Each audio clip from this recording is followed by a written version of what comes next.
Alright, you guys, so with Nightmare being literally tomorrow, I've been thinking a lot recently about super hard tower defense game modes, and arguably the most iconic one is Tower Defense Simulator's Hardcore mode. Now, in the modern day of TDS, Hardcore is nothing short of a joke. It is incredibly easy, you can beat it solo with 2 towers, and the only thing that still keeps it somewhat difficult is just the amount of economic restrictions the game puts on you. But it wasn't always this joke of a mode. Hardcore mode is 5 years old at this point, and saying that makes me feel like a fossil because I remember this coming out like it was yesterday. But when Hardcore came out, it was not an archaic game mode that had no place in TDS's current balancing. It was a trailblazer of new ideas, difficult wave structure, and tons of new mechanics. And so today, I just wanted to talk about Hardcore mode, where it went wrong, why it was awesome, and why hopefully the rework can save it. So, dear viewer, let me take you back to the year 2020. Everyone was in their house on lockdown, Hardcore was just released, and this game mode was insane. First off, Hardcore introduced so many new mechanics to TDS and was overall TDS's first ever big innovation in the tower defense genre. Before this, between Tower Battles and TDS, the two big competitors at the time, there wasn't really that much differentiating them, as they both fundamentally had a lot of the same mechanics and ideas, but Hardcore completely changed that. Hardcore added flying enemies and lead enemies, which was the first time we had ever seen anything remotely like this in a tower defense game on Roblox before. I personally remember seeing the commander dialogue talking about the first flying enemies we saw in Hardcore and just having no clue what to do. I remember trying every single different cliff tower out until I finally figured out that I could use Ace Pilot to counter them. See, at the time, the TDS meta was not doing super well, and there was not a lot of towers that could detect leads or detect balloons or flying enemies, as most cliff units at the time were incredibly underpowered with the exception of Ranger, and only a few select tower types could attack lead enemies. And so this made the early game of Hardcore especially brutally hard. If you could get past the Invisibles on Wave 8, you were considered that you knew what you were doing at the time. Because the early wave structure of Hardcore is basically, there are 3 different checks that occur during the early game of Hardcore. There is a flying enemy check, there is a lead enemy check, and there is a hidden enemy check. And so you have to get 3 levels of detection in about, I believe, 10 waves, which with the added economy restrictions of Hardcore is brutally hard.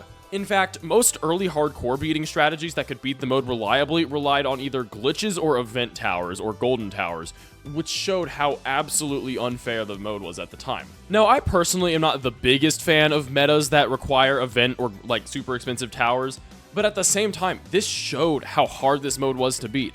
I remember when I finally beat Void Reaver for the first time, or the 2 Void Reavers that existed at the time, that was insane to me.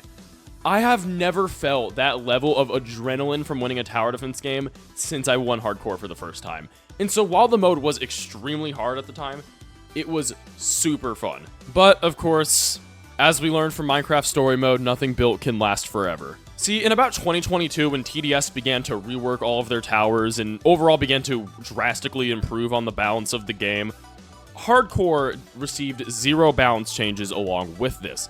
And so what ended up happening is as towers would get reworked, they would get things like lead detection. They would get things like flying detection.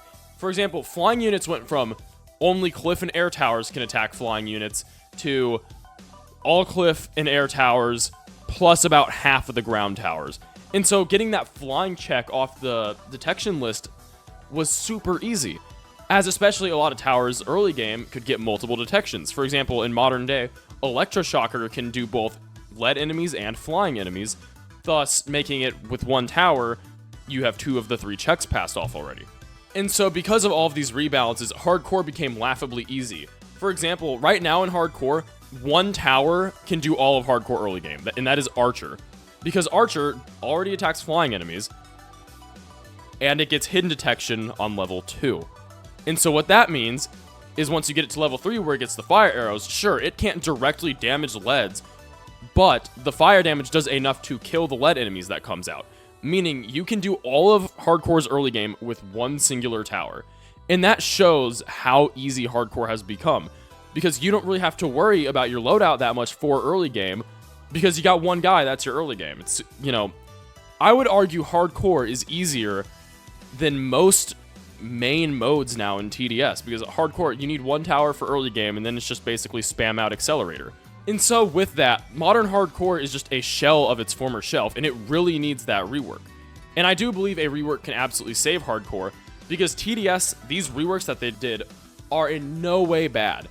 They are great reworks. TDS is the most balanced right now it has ever been in the 6-7 years I've played it. And so all they need to do is give hardcore a rework, both visually, because all of the enemy models at this point are super outdated. They just need to give it a visual rework, and they just need to give it a gameplay rework, so that way it looks good, and it can play good with these new towers, and once again be a hard mode. I know some people are going to want hardcore mode to stay pretty easy forever, so that way hardcore towers are really easy to farm for, and I understand the sentiment there, but at the same time, it's called hardcore. I do think it needs to be hard.